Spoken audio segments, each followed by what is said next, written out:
आज का जो सेशन होगा हमारा ये होगा वोकैब्स का। जैसा कि मैंने आपसे प्रॉमिस किया है कि जो क्लासेस होंगी ना, अब रेगुलर क्लासेस आपको वोकैब्स की मिलेंगी।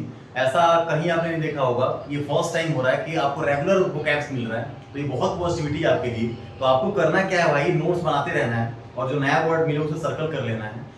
ये जो भी एफर्ट्स लगाया जा रहा है सब सिर्फ आपके लिए है। यानी बोलते हैं ना कि आपसे जो प्रॉमिस किया उसे करना ही करना है, समझ गए। कई सारे स्टूडेंट्स की प्रॉब्लम थी कि वोकैब्स की क्लास कम हो रही है, तो वोकैब्स के लिए सारी चीज हो रही हैं। तो पिछली क्लास में हमने इडियम्स को देखा था। आज की जो क्लास होगी ये होगा फ्रेजल वर्ब। क्या रहेगा? Phrasal verb. अगर मैं फ्रेजल वर्ब की बात करूं तो फ्रेजल वर्ब ना वर्ब से ही बनता है और इसके लगभग लगभग 600 से 700 वर्ड होते हैं। तो हम ए से स्टार्ट करेंगे, जो सीक्वेंस होगा हमारा फ्रेजल वर्ब का। तो फ्रेजल वर्ब को समझते हैं। अगर मैं फ्रेजल वर्ब को समझूं, देखो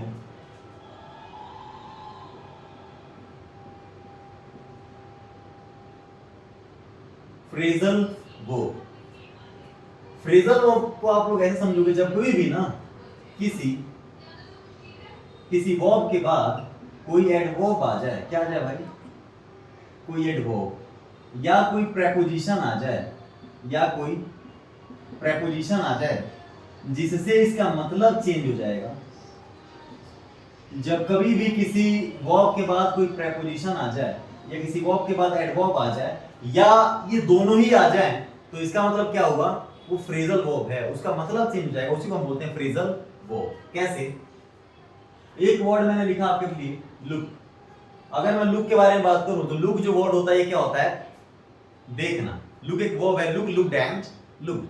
ये लैंग्वेज की क्लास में होता ही है कि जैसे हमारी लैंग्वेज हिंदी या इंग्लिश है, इस तरीके से ना लैंग्वेज जब आप सीखते हो, मैथ, रीजनिंग, इंग्लिश, साइंस में बोलना जरूरी नहीं होता, लेकिन लैंग्वेज के अंदर बोलना बहुत ज्यादा जरूरी होता है। अगर आप बोलते हो तो ही आप वर्ड्स को सीख रहे हो, अन्यथा आप नहीं सीख पाओगे। और लैंग्वेज की क्लास में मैथ्स की तरह नहीं क्या बैठे रहो, इसमें आपको बोलना ही पड़ेगा, क्योंकि बहुत सारे ऐसे वर्ड्स हैं जिसे आप बोल नहीं पाते, प्रोनाउंस नहीं कर पाते। और ये कब होगा? जब आप बोलोगे। इसके अलावा कोई दूसरा चारा नहीं है, कोई भी दूसरा ऑप्शन नहीं है आपके पास। तो इसीलिए मैं बोलूंगा कि आप ज्यादा से ज्यादा वर्ड्स को बोल लें, बताएं। हमारी जो लैंग्वेज है हिंदी है, इसी को आप प्रेफर करें, लेकिन जरूरत पड़ने पर इस लैंग्वेज को भी आप यूज करें, ठीक है। और रही बात लैंग्वेज की, तो इसके बारे में भी बात करूंगा आगे। अब यहाँ कहता है लुक वर्ड। लुक के बाद अगर मैं वर्ड लगा दूं एक प्रेपोजिशन का, लुक इनटू, अब इसका मतलब चेंज हो जाएगा। लुक इनटू, लुक मतलब देखना, लुक इनटू आ जाए तो इसका मतलब क्या होता है? इन्वेस्टिगेट करना। क्या करना? इन्वेस्टिगेट करना, यानी किसी चीज को छानबीन करना। अगर मैं लुक के बाद लगा दूं लुक फॉर, इसके क्वेश्चंस बहुत ज्यादा पूछे जाते हैं कॉम्प्रिहेंशन में या फिलअप्स में। लुक फॉर होता है सर्च करना। क्या करना? आपने कहा कि sir my friend is looking for a job nowadays, जो मेरा दोस्त है वो ढूंढ रहा है क्या आजकल? जॉब। अगला इसमें अगर मैं वर्ड एक लगाऊं लुक आफ्टर, लुक, अगर मैं लुक में आफ्टर जोड़ दूं तो इसका मतलब क्या होगा? लिखोगे केयर या टेक केयर।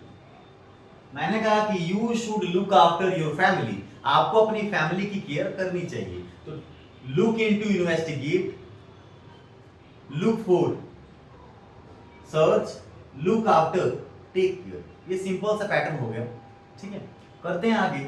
अगर इसके बाद दोनों ही आ जाए, प्रेपोजिशन भी आ जाए और साथ ही साथ क्या आ जाए? एडवर्ब भी आ जाए। जैसे मैंने पहला वर्ड लिया यहाँ पे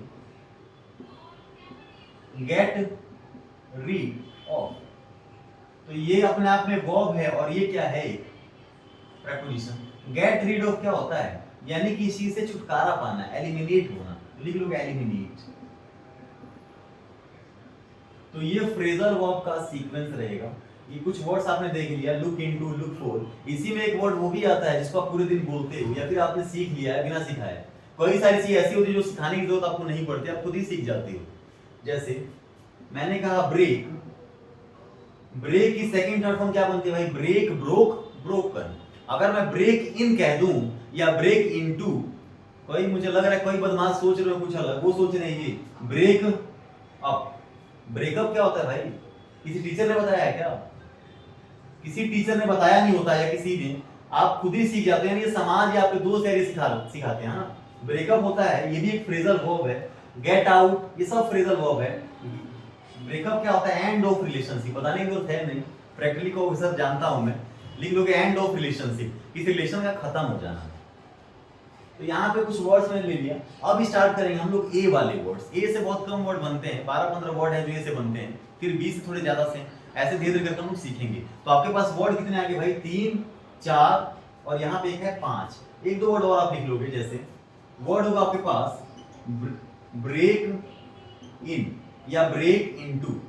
इसका लिख लोगे एंटर बाय फोर्स। किसी के घर में ना जबरदस्ती घुस जाना, enter by force.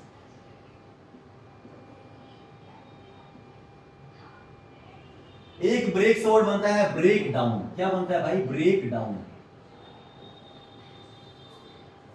Break down क्या होता है? देखा होगा आपने बसेस वगैरह पे लिखा होता है ब्रेक डाउन, या किसी मशीन पे। इसका मतलब उस मशीन का ब्रेक डाउन हो गया, यानी आउट ऑफ ऑर्डर, खराब हो गया है। Out of order, out of order, खराब हो जाना। दो छोटे छोटे और वर्ड, पहला वर्ड चेक इन और दूसरा क्या होता है? Check out. अगर गेट आउट ऑफ जानते हो, बाहर चले जाना, लीव। चेक इन होता है जब कोई भी आप किसी होटल, रेस्टोरेंट या एयरपोर्ट पे जाते हो तो आप चेक इन कराते हैं। उसका मतलब हो जाएगा एंटर, कहां पे भाई? या तो होटल, रेस्टोरेंट। चेक आउट होता है एग्जिट कर देना, यानी आफ्टर पेइंग मनी, जब पैसा देने के बाद आप निकल जाते हो तो उसे बोलते हैं चेक आउट। तो ये चेक इन, कई सारे वर्ड हमारे पास हो गए, 1 2 3 4 5 6 7 8, लगभग 8-10 वर्ड ये हो गए। अब करेंगे ए वाले वर्ड्स को, ठीक है, जो आपके लिए इंपॉर्टेंट रहेगा। तो इन वर्ड्स को आप ध्यान रखोगे, look in, to, look for या लुक आफ्टर, या फिर ब्रेक इन, ब्रेक, ये आपका ब्रेक डाउन, ठीक है। लिखोगे ए वाला वर्ड। पहला वर्ड होता है आपका, जैसा कि मैंने बोला था कि ए से ना बड़े सारे कम वर्ड बनते हैं, हमने ऑलरेडी 7-8 वर्ड ले लिया। ए से हमारा पहला वर्ड होता है जो है आस्क आउट। अब इनको कई वर्ड्स को आप रूट वर्ड से जोड़ोगे या अपनी डेली लाइफ से। आस्क मतलब पूछना, आउट मतलब बाहर। तो आप बाहर जाने के लिए अगर आप पूछ रहे हो, यानी इनवाइट फॉर अ डेट, क्या कर रहे हो भाई? आप किसी को डेट पे जाने के लिए या बाहर जाने के लिए बोल रहे हो कि चल भाई बाहर चल, ठीक है। दूसरा इसमें वर्ड आप लिखोगे, कहता है आस्क फॉर। आस्क फॉर का मतलब होता है रिक्वेस्ट करना। क्या होता है? रिक्वेस्ट करना, किसी से रिक्वेस्ट करने लग जाना। आस्क अराउंड, आस्क यानी पूछना, अराउंड मतलब चारों तरफ, यानी क्या मतलब होगा? सिंपल सा, ask many people the same question. कई लोगों से आप मिल रहे हो और सेम क्वेश्चन पूछे जा रहे हो। लिखोगे ask many people the same question.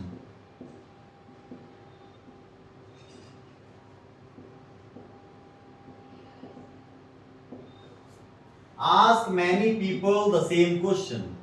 अगला कहता है अबाइड बाय। अबाइड यानी होता है फॉलो द रूल या ओबे द रूल। जब आप नियमों को फॉलो करते हो तो उसी को लिखोगे फॉलो रूल, फॉलो रूल।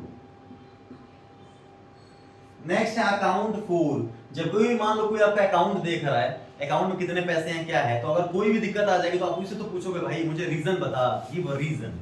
क्या लिखोगे? Give a reason.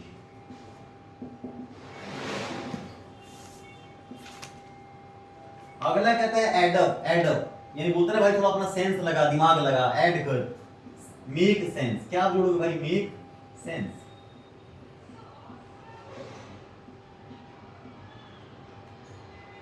Next question कहता है एडवाइज अगेंस्ट। एडवाइज अगेंस्ट यानी आप एडवाइस भी दे रहे हो उसके खिलाफ, यानी आप क्या कर रहे हो? उसे रिकमेंड कर रहे हो कि भाई तू ये काम मत कर, ये जो काम कर रहा है मत कर। Recommend someone,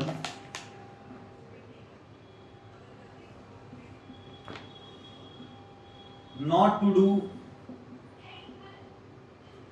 to do something। आप कह रहे हो कि भाई ये तू काम मत कर, ठीक है। नेक्स्ट कहता है एग्री विद। एग्री विद का मतलब होता है जब ओपिनियन सेम हो जाना। बोलते हैं कि मेरी और तुम्हारी ओपिनियन मैच होती है। To have same opinion, to have same opinion. थोड़ा सा आप ध्यान दोगे तो ये वर्ड जो है ना याद हो जाएंगे इजीली। आप कॉपी में इसे नोट डाउन कर लोगे। एम एट क्या होता है? जब आप टारगेट लगाते हो, टारगेट समथिंग या समवन, या तो किसी इंसान का या किसी नॉन लिविंग का, तो उसी को बोलते हैं एम एट। टारगेट समवन या समथिंग। नेक्स्ट क्वेश्चन है मेरे भाई अलाउ फॉर। अलाउ यानी क्या होता है? अनुमति देना। आपसे कोई बच्चा, मान लो आप टीचर हो, आपसे कोई बच्चा अनुमति लेने आए, मतलब परमिशन, तो आप क्या बोलते हो? आप थोड़ी देर विचार करते हो, हैव कंसीडर। या have consideration, have consider. Next कहता है अप्लाई फॉर, अगर किसी भी प्राइवेट या गवर्नमेंट जॉब के लिए आप अप्लाई करते हो तो आप क्या करते हो, मेक फॉर्मल रिक्वेस्ट। दो वर्ड होता है, एक होता है फॉर्मल, एक होता है इनफॉर्मल, दोनों में फर्क है हालांकि। तो क्या करोगे, मेक फॉर्मल रिक्वेस्ट।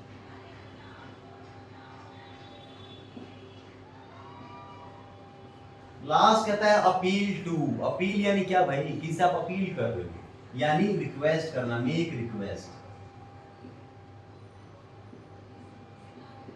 आप किसी से ना रिक्वेस्ट करो, that is called appeal to. तो ये वर्ड्स हो गए हमारे फ्रेजल वर्ब। ये सेशन रहेगा स्टार्टिंग से फ्रेजल वर्ब का, इन्हें आप नोट डाउन कर लोगे, और कोई डाउट है तो आप मुझे कमेंट कर दोगे, या already I have given my number, मैंने नंबर भी दे रखा है, आप उस पर मुझे मैसेज कर सकते हो, बता सकते हो अपनी प्रॉब्लम्स को, ठीक है। तो अभी रिकॉर्ड ये बनने जा रहा है कि ये जो वीक रहा हमारा मंडे टू सैटरडे, इससे मैं बहुत ज्यादा हैप्पी हूँ। हैप्पी का मतलब क्यों भाई, कि जो मैंने वादा किया था उसको मैंने पूरा कंप्लीट कर लिया। कि आपको बोला था मंडे को सिनोनियम्स किया हमने, ट्यूसडे को एंटोनियम्स भी कर लिया, वेडनेसडे को ओडब्ल्यूएस भी कर लिया, थर्सडे को इडियम्स भी कर लिया, फ्राइडे को स्पेलिंग टेस्ट वो भी हमने स्टार्ट कर लिया, और सैटरडे है आज हमने क्या कर लिया भाई, फ्रेजल वर्ब। यानी पूरा वीक हमारा कंप्लीट। कल होगा आपके लिए कुछ नया, वो होगा बहुत स्पेशल। तो थोड़ा सा आप लोग क्या करो, कोऑपरेट करना है आपको। धीरे धीरे कोई समस्या आती है, कुछ बच्चों को प्रॉब्लम थी कि साउंड में, कुछ को दिक्कत थी, उनकी प्रॉब्लम्स को दूर कर दिया मैंने, कुछ को दिक्कत थी हैंड राइटिंग में, या फिर कोई वर्ड नहीं समझ में आ रहा, तो मुझे मैसेज कर दे, कमेंट कर दे, कोई बात नहीं, मैं बता दूंगा। ये नहीं, कई लोग आपने देखा है, अगर मार्केट के अंदर या समाज में अगर 100 लोग हैं, 90 आपको सही कह रहे हैं और 10 आपके बारे में गालियां दे रहे हैं, तो भी आप एक अच्छे आदमी हो, समझ गए। लेकिन अगर 10 ना अच्छा बोल रहे और 90 गाली दे रहे हैं या अच्छा नहीं बोल रहे, तो आप एक मतलब बेकार आदमी हो, समझ गए। मेरे हिसाब से बोलते ना, word to the wise is enough, समझदार को इशारा काफी है, तो आप समझ गए हो, ठीक है। तो इसीलिए जो भी आपको दिक्कत लगे आप भेज दो, कोई दिक्कत नहीं है। जैसे बहुत सारे लोग होते हैं, मतलब छो में भी आ जाएगा, अभी छो हरियाणा का वर्ड है, मतलब गुस्से में। आपकी अगर कोई गलती है तो आप उसे एक्सेप्ट कर लो, नो डाउट मैं एक्सेप्ट कर रहा हूँ, कोई दिक्कत तो आप बताओगे, ठीक है। ये नहीं कि मैं गुस्से में आ जाऊं, मैं आपको ब्लॉक कर दूं, या मैं बोल दूं कि नहीं भाई ये दिक्कत है ही नहीं, या फिर मैं आपसे लड़ने लगूं, ये सारी चीजें गलत है। अगर कोई गलती आपकी हो तो आप भी अपने लाइफ में गलती को क्या करो भाई, मान लो कि मेरी गलती है, ये नहीं कि आप ना उसे वो करो, ठीक है। तो ये एक्सेप्टेंस बहुत जरूरी है लाइफ के अंदर, एक्सेप्टेंस के काम करेंगे हम लोग, ठीक है। कोई भी दिक्कत आएगी तो उसका सॉल्यूशन ढूंढेंगे, ठीक। तो इसका मैं नाम आज से दे रहा हूं, आपकी अपना रोज वो कैप्स होगी, डेली वो कैप्स या रोज वो कैप्स, रोज वोकैबुलरी, रोज जो होगा रोज वो कैप्स का सेशन चलेगा, ठीक है। इस वीक में 500 प्लस वर्ड हमने कर लिए, 500 से ज्यादा वर्ड कर लिया, जो अनबिलीवेबल है, ठीक है। तो मैं उम्मीद करूंगा कि नेक्स्ट वीक में हमारा ऐसे ही क्या करें, हम प्रॉमिस जो मैंने किया है उसे निभाया जाए। अब ये नहीं कि सर प्रॉमिस जो होते हैं वो तोड़ने के लिए होते हैं, बोलते ना कि sir promises are made to be broken, यानी वादे किए जाते हैं किसके लिए भाई, तोड़ने के लिए। तो ऐसा नहीं है, वादा जो मैंने किया वो मैं निभाऊंगा, इसकी मैं 100% गारंटी लेता हूं। जो 7-8 साल मैंने आपको स्टडी के लिए सारा चीज दे रखा है, वो पूरा मैं अपना एक्सपीरियंस लगा दूंगा आपको वोकैब्स कराने में, और मैं कोशिश करूंगा कि बेस्ट दे दूं अपना। और मैं आपसे भी उम्मीद करूंगा कि जो चीजें, जैसे अभी एक बच्चे का फोन आया कि सर मेरे पेपर में जो आपने पढ़ाया था वोकैब्स वही वर्ड आ गए, ऐसा बहुत रेयर होता है, ठीक है, कि जो आप पढ़ रहे हो वोकैब्स वो आ जाए। लेकिन अब प्रयास ये कि जो मैं पढ़ाऊं वही आएगा। इसकी वजह है क्योंकि क्लास में वर्ड्स बहुत सारे हो रहे हैं, धीरे धीरे 500 वर्ड हो गए, और वर्ड धीरे धीरे और बढ़ेंगे, अगले वीक में हमारे पास हम 1000 प्लस कर जाएंगे। तो ये बहुत अच्छी बात है आपके लिए, जो नए वर्ड्स उन्हें आप सर्कल करते चल रहे हो, और फिर लास्ट में चलेगा प्रैक्टिस सेशन। जैसे 1000-2000 वर्ड होते जाएंगे तो एक क्लास रखेंगे 8-10 घंटे की, जब मैं लाइव आऊंगा और प्रैक्टिस करेंगे हम। तो ये जो मेरा वादा है, ये मैं उम्मीद करूंगा कि मैं इसे पूरा करूं, और इसमें योगदान किसका रहेगा भाई, आपका, ठीक है। जो भी कोई कमी है, कोई दिक्कत, तो आप मुझे बता दोगे, बी फ्रेंडली, मुझे कोई दिक्कत नहीं है, आप मुझे बता दोगे, I will try to do this and I will give my best also, मैं अपना बेस्ट दूंगा आपके साथ, ठीक है।